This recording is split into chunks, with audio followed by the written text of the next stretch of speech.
आप देख रहे हैं न्यूज वर्ल्ड। मैं हूं आपके साथ मोहम्मद कमर खान। कहते हैं किसी भी प्रदेश का विकास उस वक्त रफ्तार पकड़ता नजर आता है जब प्रदेश का मुखिया विकास के पहिए को गति देने के लिए गंभीर हो।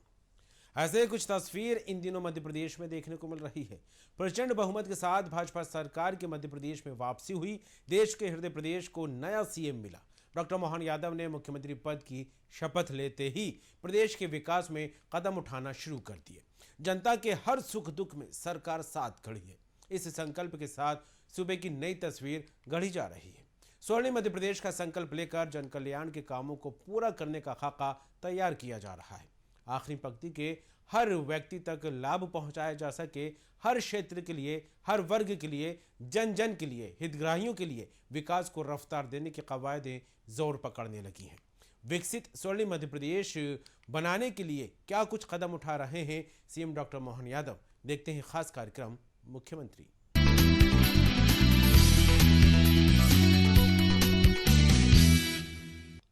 22 जनवरी को अयोध्या में रामलला की प्राण प्रतिष्ठा हुई। उससे पहले 21 जनवरी को मुख्यमंत्री डॉक्टर मोहन यादव ने प्रदेशवासियों से अपील की। 22 जनवरी का दिन हम सब के लिए बहुत ही महत्वपूर्ण है। 500 सालों के संघर्ष के बाद ये शुभ दिन आया है। इस अवसर पर पूरा देश रोमांच से भरा हुआ है, भक्ति और भाव में डूबा हुआ है। श्री राम। मेरे प्यारे प्रदेशवासियों, भाइयों बहनों, माताओं बहनों, बुजुर्गों, प्यारे बच्चों, कल का दिन हमारे सबके लिए अयोध्या में एक बहुत अलग प्रकार का दिन और खास करके 22 जनवरी अयोध्या में प्रभु राम 500 वर्ष के संघर्ष के बाद भव्य और दिव्य मंदिर के गर्भगृह में प्राण प्रतिष्ठित होने वाले हैं। इस अवसर पर यशस्वी प्रधानमंत्री माननीय नरेंद्र मोदी जी स्वयं इस अवसर पर उपस्थित रहेंगे। मुझे इस बात की भी प्रसन्नता है, परमात्मा की दया से पूरा प्रदेश, भगवान राम और देश तो क्या प्रदेश और पूरी दुनिया इस अवसर की प्रतीक्षा कर रही थी। बहुत लंबा संघर्ष रहा है, लेकिन इस संघर्ष के बाद भी जब ये दिन आया है तो पूरा देश रोमांच से भरा हुआ है, धार्मिक भक्ति और भाव में डूबा हुआ है। आइए हम सब भी मिलकर के कल के दिन को अमर बनाएं, कल दिवाली मनाएं, अपने अपने घर के आगे राम ज्योति जलाएं, रामायण का पाठ करें, हनुमान चालीसा का पाठ करें, उत्सव का वातावरण बनाएं, त्योहार मनाएं। गली गली मोहल्ले मोहल्ले पूरे प्रदेश में उल्लास का वातावरण इसमें बना हुआ है। मैं स्वयं भी ओरछा रह करके इस आयोजन का साक्षी बनूंगा। मेरी अपनी ओर से इस पूरे आयोजन में पूरे प्रदेशवासी माननीय यशस्वी प्रधानमंत्री के साथ होने वाले इस कार्यक्रम में साक्षी बने। हम सब अपने अपने स्थान से होकर के इस पूरे कार्यक्रम को निहार सकते हैं और जब हमारा समय हमको बताया जाएगा तब हम सब जाके अयोध्या में प्रत्यक्ष दर्शन भी करेंगे। मेरी अपनी ओर से आप सबको राम मंदिर के प्राण प्रतिष्ठा उत्सव की आयोजन की बधाई। बहुत बहुत धन्यवाद। जय जय श्री राम। उज्जैन में राहगिरी आनंद उत्सव में राम भक्ति का नजारा दिखाई दिया। कार्यक्रम में शामिल हुए सीएम डॉक्टर मोहन यादव ने राम सीता लक्ष्मण का तिलक किया। इस दौरान मुख्यमंत्री का जगह जगह भव्य स्वागत भी हुआ। वहीं मुख्यमंत्री डॉक्टर मोहन यादव का एक अलग ही रंग देखने को मिला। यहां सीएम ने राम भजन भी गाया। जय जय श्री राम। राम जी की निकली सवारी, राम जी की लीला है न्यारी न्यारी। राम जी की निकली सवारी, राम जी की लीला है न्यारी। एक तरफ लक्ष्मण एक तरफ सीता, बीच में जगत के पालनहारी। राम जी की निकली सवारी, राम जी की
श्री राम। मुख्यमंत्री डॉक्टर मोहन यादव ने भोपाल के मानस भवन से 5 लाख लड्डुओं के कंटेनर को हरी झंडी दिखाकर अयोध्या रवाना किया। ये लड्डू प्रसादी 22 जनवरी को रामलला की प्राण प्रतिष्ठा समारोह के लिए तैयार की गई। इस अवसर पर सीएम ने कहा कि उज्जैन और अयोध्या का संबंध 2000 साल पुराना है। जय श्री राम, जय जय श्री राम। पूरा देश राममय हो रहा है और हम सब भगवान भोलेनाथ और भगवान विष्णु के परम स्नेह के प्रतीक हम सब जानते हैं कि बाबा महाकाल के दर्शन करो, और अगर विष्णु भगवान के दर्शन नहीं करते, उनको स्मरण नहीं करते, तो वो दर्शन अधूरे माने जाते। एक मंत्र बोलते आमतौर पर, शिवाय नमः, विष्णुवे नमः, शिवाय नमः, विष्णुवे नमः। जब भी दर्शन करने जाए महाकाल तो 5 बार 11 बार बैठ करके ये दोनों को स्मरण करो, तो भगवान अपने वास्तव में मन से अपने को आशीर्वाद देते। और एक तरह से ये आज का जो हमारा आयोजन है, ये उसका ही एक रूप है कि जब भगवान स्वयं गर्भ में जा रहा है तो महाकाल कैसे अपने आशीर्वाद के साथ लड्डू नहीं भेज सकते। वो आनंद तो भगवान महाकाल को सबसे ज्यादा होगा। ये उसकी कोई कल्पना नहीं कर सकता है कि जो भगवान की प्रसन्नता होगी। हम सब जानते हैं कि ये एक बार नहीं, उज्जैन और अपने मध्य प्रदेश की धरती से 2000 साल पहले भी यही घटना घटी है। और ये मुझे नहीं, मुझे तो अवैधनाथ जी के शिष्य और वर्तमान में उत्तर प्रदेश के मुख्यमंत्री माननीय योगी आदित्यनाथ जी ने बताया कि ये जो वर्तमान की अयोध्या का रूप है या इसका जो स्वरूप भौगोलिक दृष्टि से, ये 2000 साल पहले सम्राट विक्रमादित्य के काल में ये पूरी अयोध्या को जीर्णोद्धार करके वापस नया रूप देकर, और ये जो मंदिर भी 84 काले कसौटी का खंभे वाला मंदिर है, ये मंदिर भी सम्राट विक्रमादित्य द्वारा बनवाया गया है। तो वो जो एक अलग प्रकार का 2000 साल पहले का समर्पण अपने प्रदेश का, उज्जैन से अयोध्या का संबंध बनाने का था, एक तरह से वो वापस ये युग हमारे अपने सामने पलट रहा है, अपनी आंखों के सामने दृश्यमान हो रहा है कि एक बार फिर भगवान अपने गर्भगृह में 500 साल के संघर्ष के बाद, ये अलग बात है भगवान राम के जीवन में उनके जीते भी परमात्मा की ऐसी लीला के वो उनके जीवन के बाद में भी इन संघर्षों के दौर से निकले। आज भी कई सारे पता नहीं कितनी प्रकार की आत्माएं घूमती है, भगवान उन सबको भी एक तरह से सद्बुद्धि प्रदान करे, ऐसा भाव लाते हैं। आज भी भगवान के गर्भगृह में प्रवेश करने के मामले को भी जाने अनजाने क्यों विवाद में बनाते, परमात्मा ही जाने। मंदिर बनाने वाले मंदिर बना रहे, भगवान की प्रतिष्ठा करने वाले प्रतिष्ठा करा रहे। अब प्रेम से निमंत्रण दो तो निमंत्रण पे भी प्रश्न उठाते हो, निमंत्रण ठुकराने का भाव लाते हैं। क्या दुर्भाग्य परमात्मा, ऐसा अभागा तो कोई पृथ्वी पे कौन हो सकता है। लेकिन ये अभागे तो है ही है और एक बड़े दल के नेतृत्व करता भी है। चलो भगवान, हम तो उनको भी सद्भावना की कामना करते हैं, महाकाल उनको भी सद्बुद्धि दे। हो सकता 22 तारीख तक समझ में आ जाए, वो भी कहीं दर्शन के स्वरूप को निहारे। बिहार के पटना में 18 जनवरी को अभिनंदन समारोह आयोजित किया गया। श्री चेतना विचार मंच के इस कार्यक्रम में मध्य प्रदेश के मुख्यमंत्री डॉक्टर मोहन यादव का स्वागत और अभिनंदन किया गया। सीएम ने कहा कि भगवान श्री कृष्ण ने अव्यवस्था और अधर्म के विरुद्ध धर्म की स्थापना के लिए संघर्ष किया। यह हमारा सौभाग्य है कि हम सभी भगवान श्री कृष्ण के वंशज हैं। भगवान श्री कृष्ण की शिक्षा दीक्षा बाबा महाकाल की नगरी उज्जैन में हुई। कृष्ण जी ने अपनी पूरी शिक्षा का सार कर्म और श्रीमद् भगवत गीता के माध्यम से दिया है। मैं भी सौभाग्यशाली हूँ। माता सीता की जन्मस्थली बिहार में आकर के मैं आप दोनों को सभी को हाथ जोड़ करके प्रणाम करता हूँ। जगत जननी माँ, भगवान राम का वर्तमान का स्वरूप जिस प्रकार से दुनिया में पूजा गया, हम कल्पना करें कि भगवान राम के साथ जीवन में जब तक माता सीता नहीं जुड़ी तो राम जी का स्वरूप इस प्रकार का था, लेकिन सीता जी के आने के बाद पूरा जीवन सीता जी और सीता जी के बाद का काल भी राम जी का जो जीवन आया वो वाकई माता जी के कारण से आया है। ऐसी पवित्र धरती पर मैं प्रणाम करता हूँ। ये हमारा सौभाग्य है। हम सब भगवान कृष्ण को हमारे वंश का तो मानते ही है, लेकिन भगवान कृष्ण की पहचान कैसी है? पूरे समाज के अंदर जहां कोई अव्यवस्था दिखे, जहां कोई अधर्म की बात दिखे, अगर किसी ने आगे बढ़कर अधर्म के खिलाफ संघर्ष करने का मादा उठाया तो वो केवल एकमेव भगवान कृष्ण है, जिनने अपने जीवन को आगे लगा करके सबके सामने खड़े होकर के धर्म की स्थापना के लिए सबसे पहले कदम बढ़ाया। हमारा धीरे से क्यों बोल रहे हो, जोर से बोलो, गोपाल कृष्ण भगवान की जयकारा हो तो ऐसा हो गगनचुंबी हो। और ये हजारों साल से अपना मध्य प्रदेश और बिहार का रिश्ता रहता आया। जो यहाँ सम्राट बनता था पहले वहां वो राज्यपाल करके काम करता था, गवर्नर करके काम करता था, और उसके बाद वो मगध में आते थे। पूरे देश के शासन संचालन में मध्य प्रदेश की भूमिका रहती थी। और बाबा महाकाल की नगरी, जहां से राजा सूरसेन यादव की लड़की से भगवान कृष्ण का 5वां विवाह हुआ, जिसका नाम मित्रविंदा है। भगवान की शिक्षा दीक्षा भी वहां हुई। कई बार कोई लोग अपने समाज को कहते कि शिक्षा की बात का महत्ता बताएं, तो जरूर बताना चाहिए, माननीय न्यायमूर्ति जी ने भी कही है। लेकिन शिक्षा के मामले में हमारा समाज कितना जागृत है, इसका उदाहरण 5000 साल पहले भगवान कृष्ण के काल से भी जुड़ता है। जब भगवान ने कंस का वध कर दिया, और ऐसा दुनिया का कोई उदाहरण नहीं है जब कोई सत्ताधीश का वध करे और वो सत्ता की कुर्सी पे न बैठे। वो केवल यादव समाज से निकले भगवान कृष्ण है, जिनने आगे बढ़कर के शिक्षा को महत्ता देते हुए, बजाय वो सिंहासन रूढ़ होने के, महाराज उग्रसेन को सत्ता में बिठा करके उन्हें शिक्षा की क्या महत्ता ये सबके सामने बताई।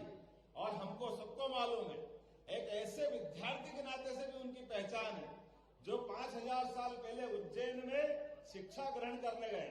यद्यपि वो उथल का दौर था, समय कम मिला, लेकिन भगवान को शिक्षा का समय कम मिलने के बाद भी 14 विद्या, 64 कला, 4 वेद और शिक्षा ग्रहण करने के शिक्षार्थी भी कैसे, जब जीवन के किसी भी मौके पर पढ़ना बहुत सरल होता है, लेकिन पढ़ी हुई बात को हर समय स्मरण रख के अपने मुखारविंद से निकालने की जिनमें क्षमता है, वो केवल एक ही विद्यार्थी में रही, भगवान कृष्ण में, जिन्होंने पूरी की पूरी शिक्षा का सार कर्म के माध्यम से, गीता जी के माध्यम से दिया।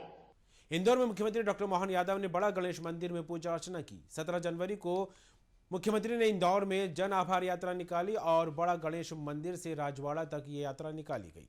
वहीं सीएम ने जनता का अभिवादन किया। आभार यात्रा के बाद मुख्यमंत्री ने जनसभा की।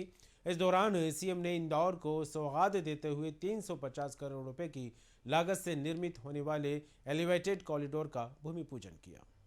ये जो एक रिकॉर्ड बनाता है इंदौर, ये पूरे देश को अलग प्रकार से भाजपा पे विश्वास करने के लिए बाध्य करता है। इतिहास अगर देखें इंदौर का, तो इंदौर का इतिहास ही ऐसा है। अहिल्याबाई ने महेश्वर से भी राजधानी अगर चला करके सनातन धर्म को बढ़ा करके हमारे सबके सामने उदाहरण पेश किया। वाकई अहिल्याबाई का जो योगदान है, उस योगदान को पुनर्स्थापित करने के लिए मैंने जब शिक्षा मंत्री बनकर के यशस्वी मुख्यमंत्री माननीय शिवराज सिंह चौहान की सरकार में जब मंत्री बन के काम कर रहा था, तो हमने कहा कि अहिल्याबाई का इतिहास तो निश्चित रूप से पाठ्यक्रम का हिस्सा होना चाहिए। मुझे इस बात की प्रसन्नता है, उच्च शिक्षा में हमने माननीय अहिल्याबाई के जीवन का वो पक्ष लाने का प्रयास किया, जिसके माध्यम से हमारी भावी पीढ़ी अहिल्याबाई को भी जानेगी और उनके किए योगदान को अपने इतिहास में अमर करेगी। मुझे इस बात की प्रसन्नता भी है कि जिस प्रकार का समय चल रहा है, यशस्वी प्रधानमंत्री के नेतृत्व में माननीय नरेंद्र मोदी जी वाकई भूतों और भविष्य के ऐसे प्रधानमंत्री, क्या मोदी जी का अपना विजन और क्या काम करने का तरीका है।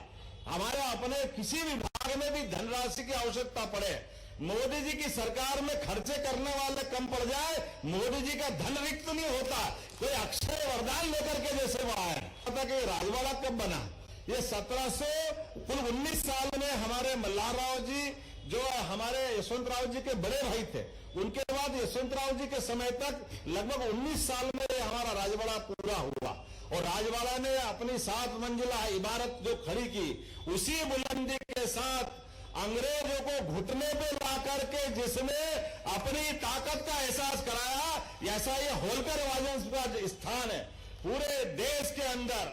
वो तो दुर्भाग्य रहा होलकर के राजवंश का, पहले इस प्रकार के लड़ाके यशवंतराव जी का, कि आखिरी में कुछ समय उनकी कोई परिस्थिति ऐसी बनी कि कुछ लोगों ने साथ नहीं दिया अगर साथ देते तो मैं गारंटी ले सकता हूं कि वो 1947 की जरूरत नहीं पड़ती, वो यशवंतराव जी के समय उनको यहां से 7 समंदर पार भगा देते। ये इंदौर का अपना जज्बा है। इंदौर जो करता है वो सबसे हटके करता है।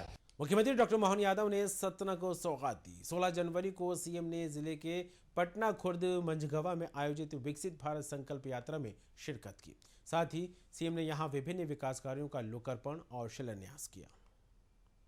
हमारे लिए वर्तमान में यशस्वी प्रधानमंत्री के नेतृत्व में परमात्मा ने ये अद्वितीय मौका दिया है, और मौका भी कैसा दिया है, एक पंच दो काज, और वर्तमान का समय भी कैसा चल रहा है उसका एहसास हमको होगा।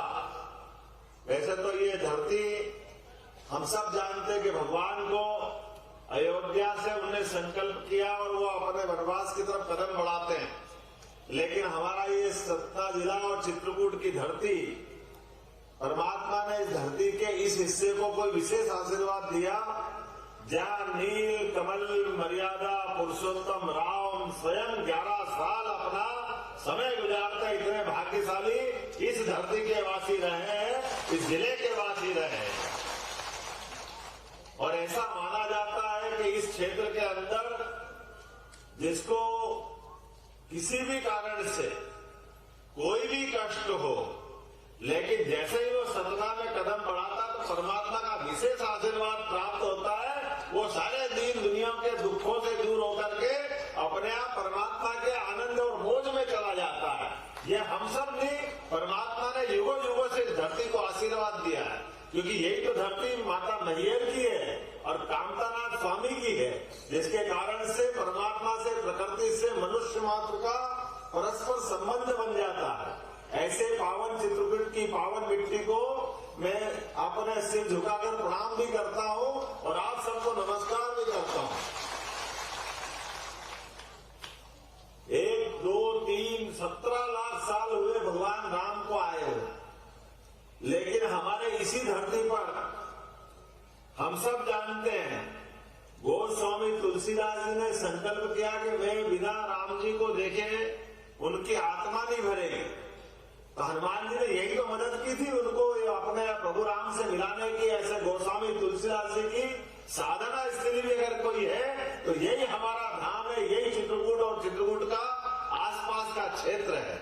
मैं आज के इस अवसर पर मैहर की माता को प्रणाम करते हुए प्रधानमंत्री नरेंद्र मोदी जी के लिए कोई ऐसा लोकतंत्र का वर्तमान का हमारा अपना एक अत्यंत गरीबी के अत्यंत कठिनाई के दौर से निकला हुआ एक ऐसे गुजरात के छोटे से वडनगर क्षेत्र से निकला हुआ बालक आज दुनिया के सबसे बड़े लोकतंत्र का सबसे बड़ा मुखिया बन करके अपने जीवन के प्रत्येक क्षण से कितना उदात्त और कितना श्रेष्ठ विचार माननीय मोदी जी का।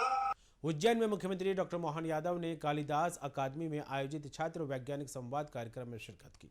इस दौरान सीएम ने कहा कि अतीत की सीढ़ियों पर खड़े होकर ही हम भविष्य के सपनों की तरफ दौड़ लगा सकते हैं।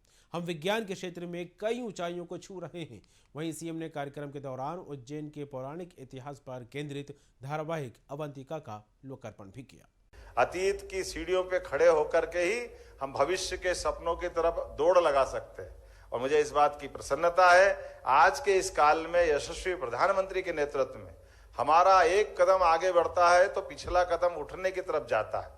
तो अब कदम पे कदम उठते जाए, लेकिन पिछला कदम भी ताकत से जब जंप लगाने जाता तो अगला कदम अपनी जगह जमाता है। तो मैं समझ सकता हूं कि यशस्वी प्रधानमंत्री के नेतृत्व में भारत जिस प्रकार से अपने कदम से चलते जा रहा है, वो चलते नहीं जा रहा, दौड़ते जा रहा है, और दौड़ने में भी उसकी गति कैसी है ये हम सबके सामने है। मैं उम्मीद कर रहा हूं कि आज के समय में खासकर उज्जैनी में समान रूप से एक जैसी गति चल रही है, दिल्ली की गति और उज्जैन की गति। मुझे इस बात का आनंद है कि दिल्ली ने भी दुनिया को दिखाया कि भारत कितना विशाल देश है, और भारत के वर्तमान के क्षेत्र में यशस्वी प्रधानमंत्री ने 142 करोड़ लोगों की आशा आकांक्षाओं को लेकर के जीवन के सब क्षेत्रों में नई उम्मीद, नए सपने दिखाने का भी काम किया और यथार्थ में भी बेहतर से बेहतर करने का प्रयास किया। और इसीलिए ये जो विज्ञान हमारा है, खास करके इस नाते से यशस्वी प्रधानमंत्री का मैं अभिनंदन करना चाहूंगा, नरेंद्र मोदी जी का, जिन्होंने विज्ञान के क्षेत्रों को कितनी महत्ता दी है। 14 जनवरी का दिन उज्जैन के लिए काफी खास रहा। मुख्यमंत्री डॉक्टर मोहन यादव ने इंडस्ट्रियल ट्रेनिंग इंस्टीट्यूट का भूमि पूजन किया। कार्यक्रम में केंद्रीय रेलवे मंत्री अश्विनी वैष्णव मुख्य अतिथि रहे। इससे पहले सीएम ने राहगिरी आंदोलन उत्सव समीक्षा बैठक और मंदिर में साफ सफाई अभियान में भी भाग लिया। मैं उस आनंद को महसूस कर सकता हूं। जोरदार यशस्वी अभिनंदन करें माननीय नरेंद्र मोदी जी की सरकार का, हमारे माननीय मोदी जी के साथ रेल मंत्री अश्विनी वैष्णव जी का भी, जिनके माध्यम से ये जो हमारी बड़ी सौगात मिली, training institute, zonal training institute, अपने यहाँ कोई अंदाज लगा सकता है कि खास करके इसी रेल के विभाग के द्वारा कोई कहे कि नरेंद्र मोदी जी की सरकार के माध्यम से हमने क्या डेवलपमेंट के काम किए, तो इसका कोई उदाहरण पकड़ना चाहे, उदाहरण जानना चाहे, तो उदाहरण हमको अपने आप मिल जाता है कि एक उदाहरण केवल है। पूरे स्टेट के अंदर 2013 के पहले, 14 की सरकार के पहले, जब माननीय मनमोहन सिंह जी की सरकार थी और उनके बारे में माना जाता था कि वो फाइनेंस के बहुत जानकार, और उनके लिए उनके लोग कहते भी हैं कि माननीय मनमोहन सिंह जी की सरकार के विकास के कामों का क्या पैमाना, क्या आप बता सकते हैं। बहुत अपने पीठ थपथपा करके वो अपनी सारी ताकत के साथ उनकी सरकार के कामों की स्पीड बताते हैं। अब उनके कामों की स्पीड अपन अगर देखें तो आपको ध्यान में आ जाएगा कि अकेले 2009 से 2014 के बीच एवरेज हमारे पास मात्र 632 करोड़ रुपया रेलवे के माध्यम से मध्य प्रदेश में खर्चा हुआ। कोई अंदाज लगा सकता है कि 2009 से लगा करके 14 या 13 की आखिरी तक, और उसके उल्टे अकेले 2023-24 में मध्य प्रदेश के अंदर रेलवे अधोसंरचना के लिए, आधुनिकीकरण और विकास कार्यों के लिए माननीय मोदी जी ने 13,672 करोड़ रुपए की राशि दी।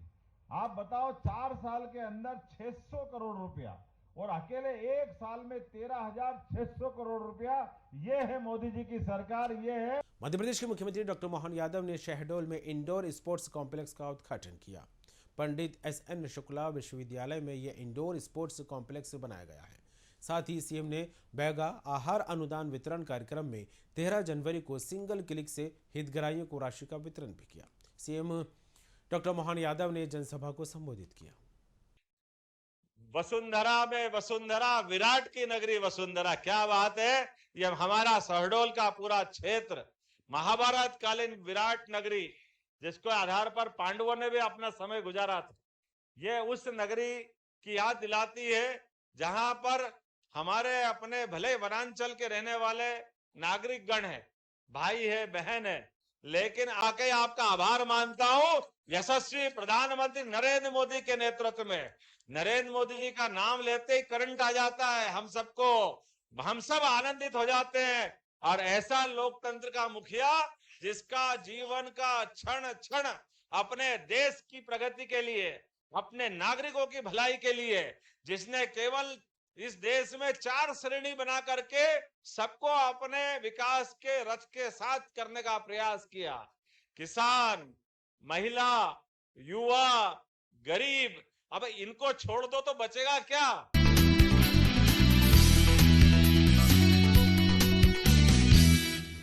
देश का हृदय प्रदेश मध्य प्रदेश, यहाँ की संस्कृति की एक अलग ही पहचान है। वहीं राज्य के मुखिया भी हृदय प्रदेश की तस्वीर में विकास के रंग भरने के लिए कोई कसर नहीं छोड़ रहा है। 13 दिसंबर 2023 बुधवार को डॉक्टर मोहन यादव ने मध्य प्रदेश के 19वें मुख्यमंत्री के रूप में शपथ ली। पदभार संभालते ही पहले दिन से एक्शन मोड में नजर आए सीएम। बैठकें और सभाएं कर प्रदेश के विकास के लिए न रुकने वाले कदम बढ़ाते दिखाई दिए। अब तक प्रदेश में विकास को रफ्तार देने के लिए मुख्यमंत्री डॉक्टर मोहन यादव ने कई घोषणाएं की, जनसभाएं की और जनता का आभार भी जताया। मुख्यमंत्री का कहना है कि जनता से जुड़ी हर समस्या के साथ, सुख दुख में लोगों के साथ सरकार खड़ी है। मध्य प्रदेश के विकास के लिए आगे क्या है सीएम का प्लान, इससे फिर आपको रूबरू कराएंगे। इस खास कार्यक्रम मुख्यमंत्री में फिलहाल इतना ही। देखते रहिए न्यूज़ वर्ल्ड।